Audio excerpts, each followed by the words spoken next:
where ideas take shape, thoughts find depth, and every conversation explores the art of thinking beyond the obvious. And today I have my special guest, no other than Mr. Mike Swenson. Hey Daniel, Welcome. how are you? I'm fabulous, Mr. Mike. And can you please introduce more about yourself? Sure. So born and raised in the state of Kansas in the USA. Never lived anywhere else, but my career allowed me to travel all over the world. So that was a perfect combination.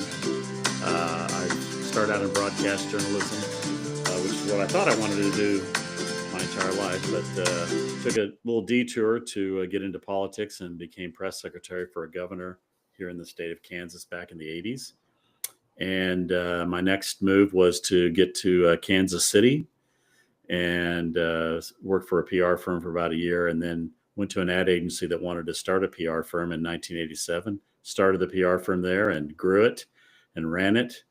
Had great colleagues over 32 years before I decided it was time to retire and pass the baton off to somebody else. And now I'm talking about how companies need to focus on survival and be ready for crises when they happen. Be ready for it for sure. And today let's talk about, well, or else. Well, well, this is for sure, or else, right? Mr. Mike, so tell us the title survive Well, or you know, survive or else. Let's talk about yeah, today I mean, survive or survive else.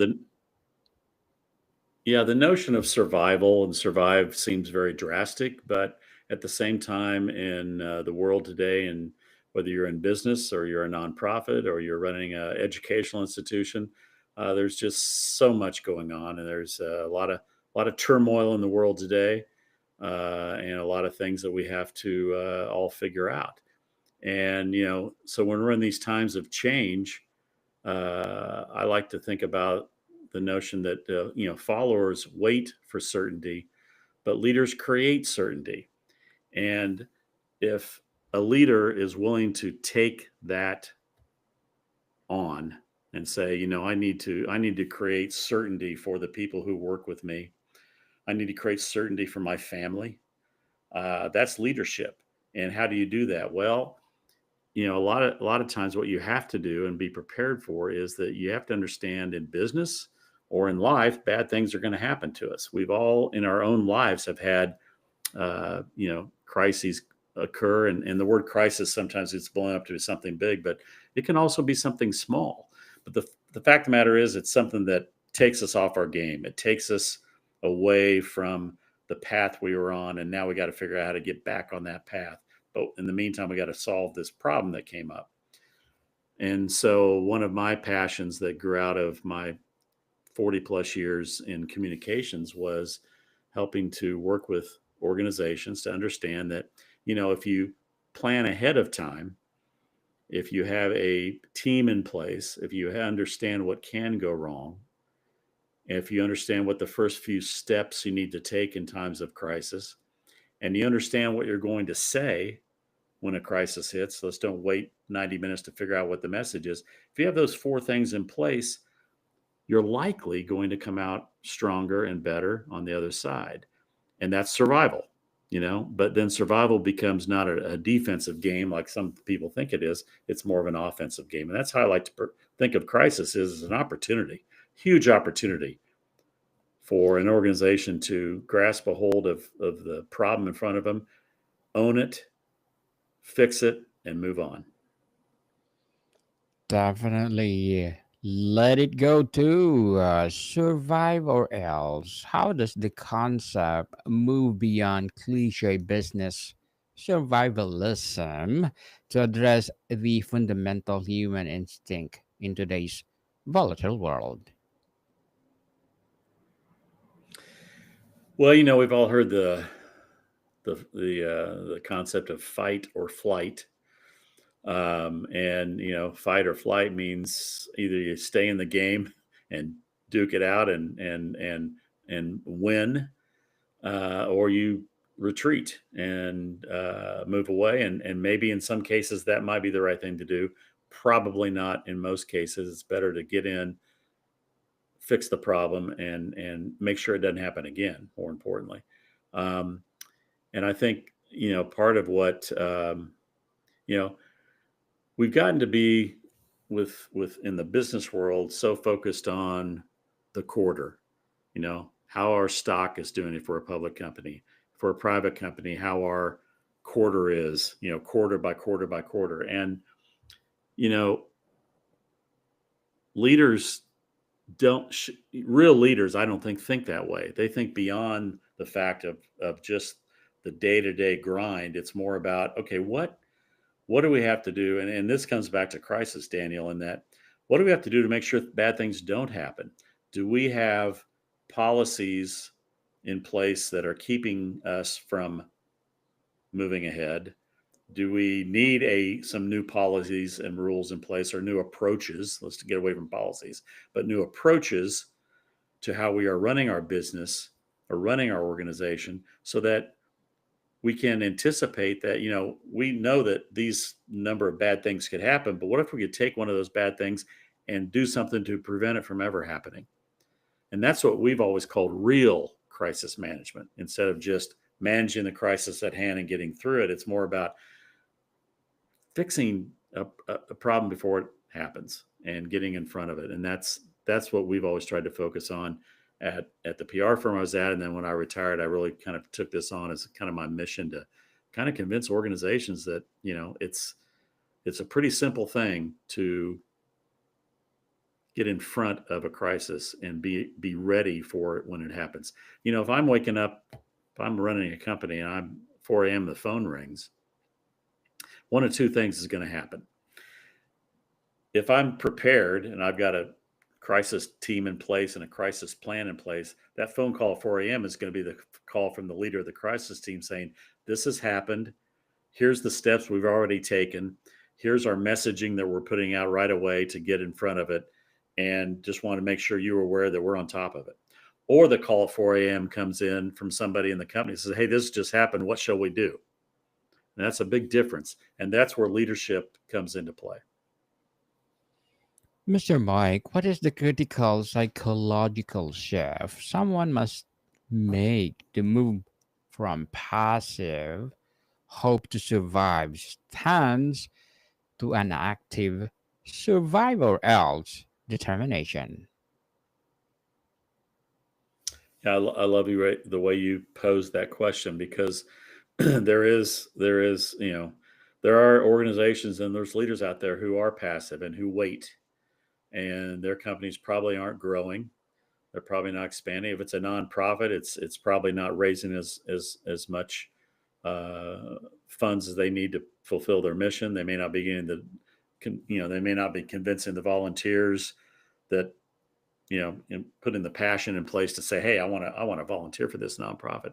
And so that's passive leadership. And you just have to jump ahead and say, you know, and it's not just jumping one step ahead, Daniel. I think sometimes real leaders, and I think you and I both probably both been exposed to people over the years who not only took just a little step, but took the big leap.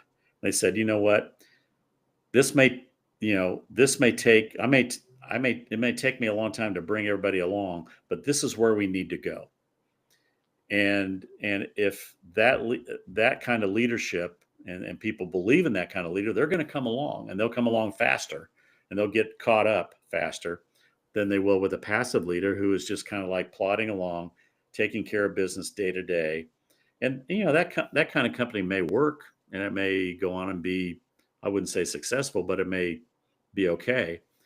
But chances are there's a lot of turnover there because people aren't excited, they aren't inspired, they're not working for a leader that is saying, what else can we do? What's next? What's next? And I think the what's next thing is always a great question to ask. What next for sure, Mr. Mike? For when someone finds themselves in a true survivor else scenario, whether in their business or personal life, what are the first most critical actions they must take to stabilize the situation? I think the most important thing for a leader to do in time of crisis is to, as I said earlier, is to own it. And here's what I mean by that. It's, there are case studies over the years of crises that have happened to a company, and the first step they took was to blame someone else, was to point fingers and say, well, this happened to us, this wasn't our fault. Well, the problem is that whoever they're pointing the fingers at, probably nobody knows who they are. Everybody knows who you are because it's your brand. It's your brand that the crisis is happening to. And a real leader will step up and say, okay, this happened to us, but we own it because we understand that it's our brand that you all are engaging with, buying, in case of a nonprofit, donating or working for, and we're going to fix this. Now, there may be other people involved that have helped create the crisis, but at the end of the day, it's our crisis, and we have to own it and we have to fix it.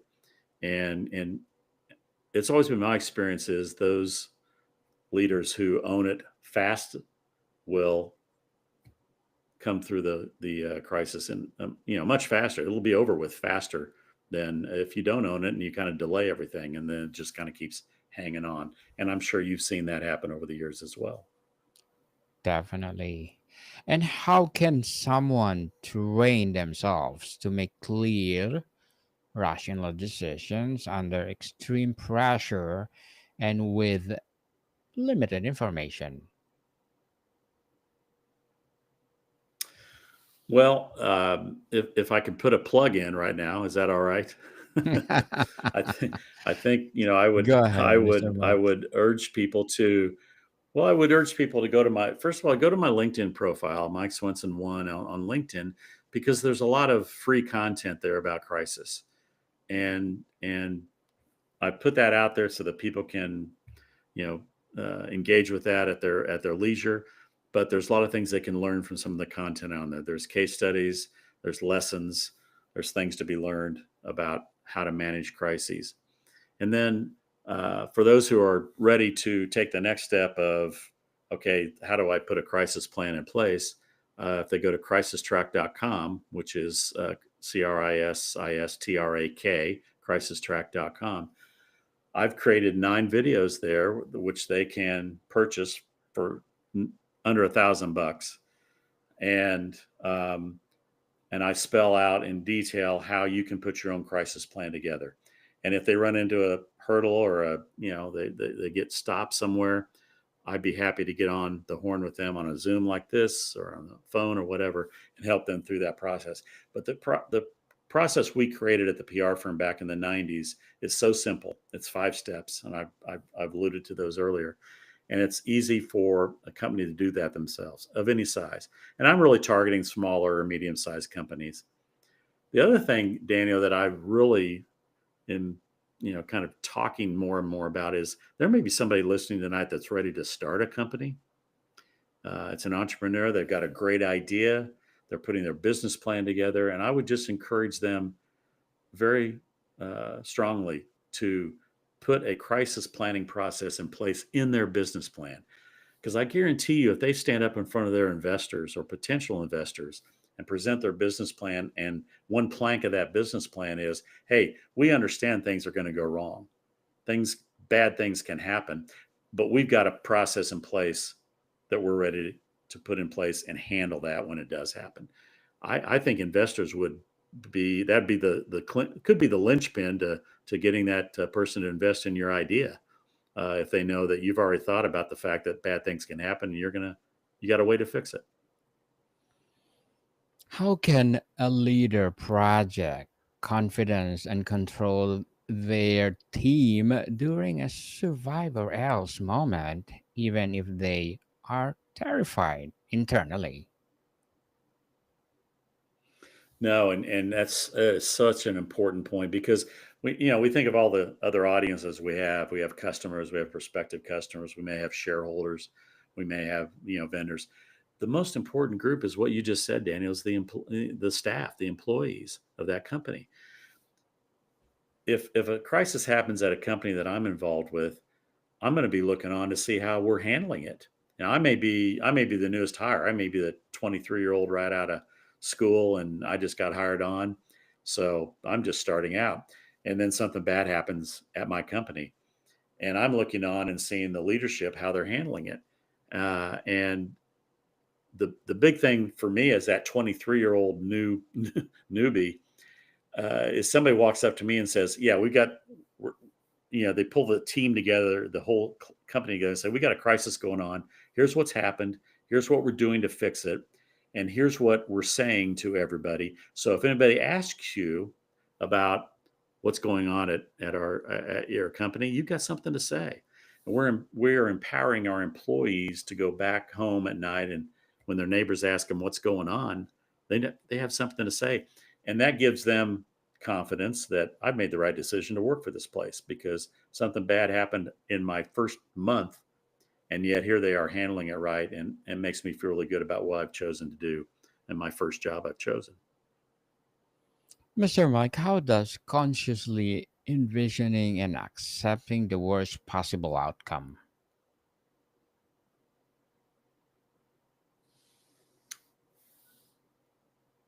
You you that's what I think crisis planning is all about is and I've been accused over the years of presented I'll be in a meeting discussing something with regarding a client business, just an internal meeting, and I'll be the one to say, well, let's talk about the worst things that can happen.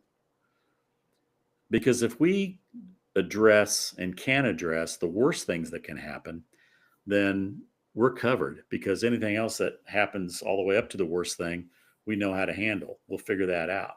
But if we can figure out what's the worst thing that could happen with this product launch, what's the worst thing that could happen with this rollout of a new campaign for a new service, if we understand that this could happen when we roll this new product or service out, and we've addressed it and we've understood how we're going to handle it, then everything that happens short of that, we should be good to go. So it's always great, and that's what to me real crisis management is about: is what is the worst thing that can happen, and how are we going to fix it?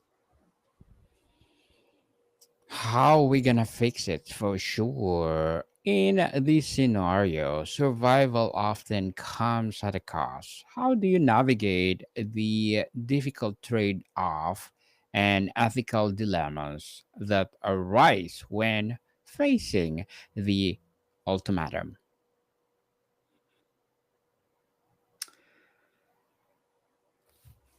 I think one of the things that and there's a lot of, as I alluded to earlier, there's a lot of turmoil going on in the world today, and I think sometimes there is and there's a lot of reasons why this has happened, but I think accountability has become uh, a lost commodity almost. It's like I'm well, I can just blame other people, or it's not my fault. It's someone else's fault.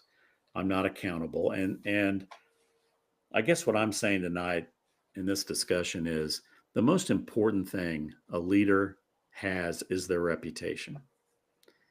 And the moment their reputation takes a hit and they don't manage it well, then they are losing uh, credibility with all of their audiences, starting with their employees. They are, because they have not been accountable for what is going on, they've tried to just pass off the blame to other parties. Um, Everybody's looking on and saying, what, what are we doing here? And I think that what I feel like we're losing and we need to get back is that notion of that ownership. When something goes wrong, it's mine, okay, and we're going to fix it, regardless of how many other entities were involved. We have to understand how we can fix that problem, own it, be accountable, keep our credibility. In fact, improve our credibility with all of our audiences. And to me, it comes back to taking ownership and accountability. Accountability indeed. And Mr. Mike, what can individuals and businesses do today to build the financial, operational, and emotional buffers that can prevent a situation from becoming an or else scenario? Yeah, and it gets back to my idea of real crisis management. And real crisis management means we're not going to wait for something to happen and then deal with it. It's like, let's start looking at our business across the board. Are we doing everything exactly the way we should be doing it? Are we operating in a proper manner across the board? Are we treating our people the best we can treat them in terms of employees and staff? Are we addressing our customers' needs the best we can? Are we promoting ourselves to prospective customers the best we can in terms of how we operate? And we're not just talking the talk, but we're walking the walk. And through that kind of process, you may identify, okay, we may be able to change something, a policy, a rule, an approach, that by changing that and shifting how we deal with something, we may prevent a crisis from ever happening. That to me is the best model that a company could have, is that they're always looking out for how can we stop something from ever happening before it happens, and then we have to deal with it. And so I think that's, to me, again, that's what I'm talking about, that type of leader who's not just simply looking a step ahead or two steps ahead, but that leader who's going down, going down the road and saying, where do we want to be 2 years, 3 years from now? And do we have hurdles in the way? Do we have potential crises that could come up because of our business, the business we're in? Certain things could happen. How do we keep those from happening? And then look at ourselves 3 to 5 years down the road, and we're not only successful, but we're wildly successful. And that's the type of leadership we're looking for: ownership, accountability, and looking way down the road to say, what kind of company, what kind of organization do we want to be? And how do we keep the best and brightest people within our organization? How do we attract and keep the best customers? And how are we always got, our pipeline of prospective customers is always full, because we're a company that everybody trusts. We have the credibility and accountability, and we're doing everything the right way. And what are their common traits, Mr. Mike? A specific mindset, a particular skill set that you see in the people who consistently navigate these high stakes scenarios successfully.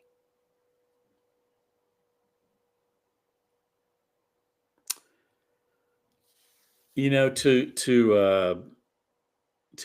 people who survive, and survive it, sometimes is like, sounds kind of desperate, but actually surviving is what we're all doing every day.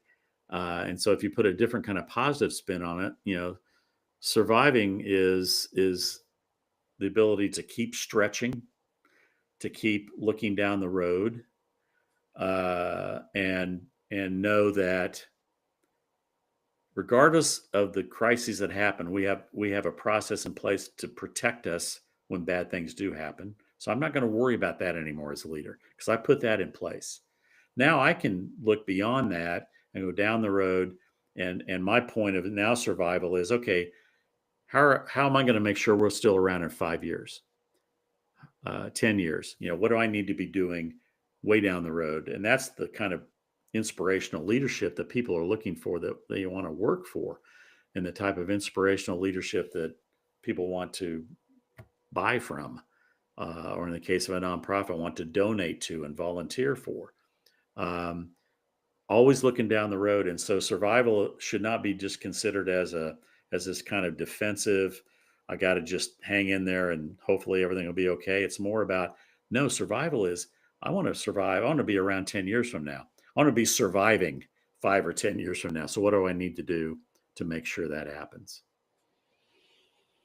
Mr. Mike, very well said. Totally empowering. So, what is one question people can ask themselves right now to gauge their current preparedness for a sudden crisis?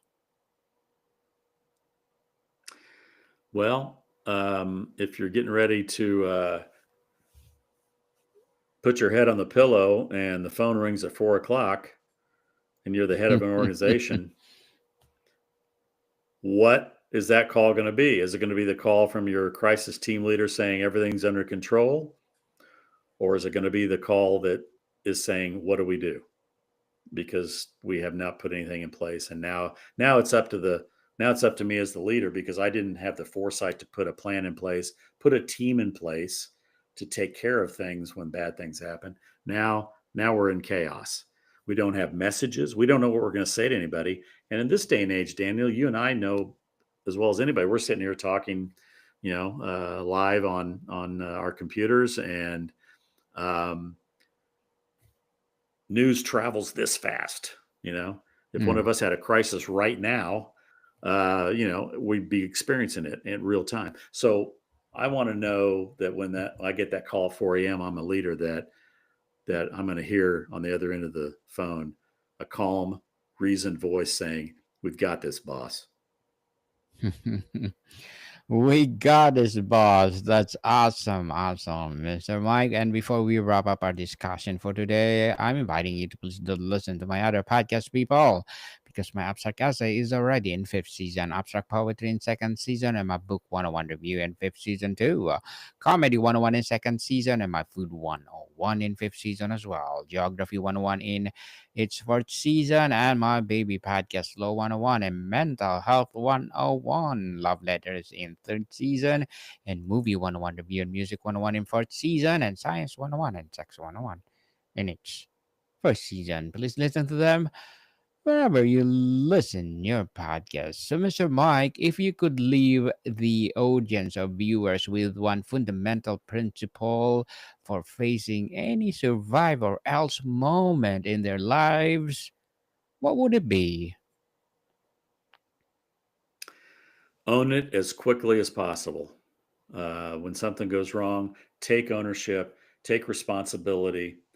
And I guarantee you that if you do that, it'll be over faster than it would be otherwise. It may not seem like that at the time, but I guarantee you that that kind of ownership creates the credibility and trust that you want to have out there as a leader. Yes, indeed, Mr. Mike Swenson. And thank you so much for sharing your knowledge and wisdom to the world. So, can you please invite our listeners to support your advocacy, your projects, your business, or anything that you want to promote? Two places. Go on LinkedIn and look up Mike Swenson 1. There's a lot of content there about crisis and crisis management. And then crisistrack.com, TRAK, is where you can purchase your way to having a crisis plan in place for your organization, very easily and simply. Simple, but easy, people. Go to LinkedIn account of Mr. Mike Swenson. So, Mr. Mike, thank you so much for your time. Thanks, Daniel. Appreciate it. More to come, people. See you soon.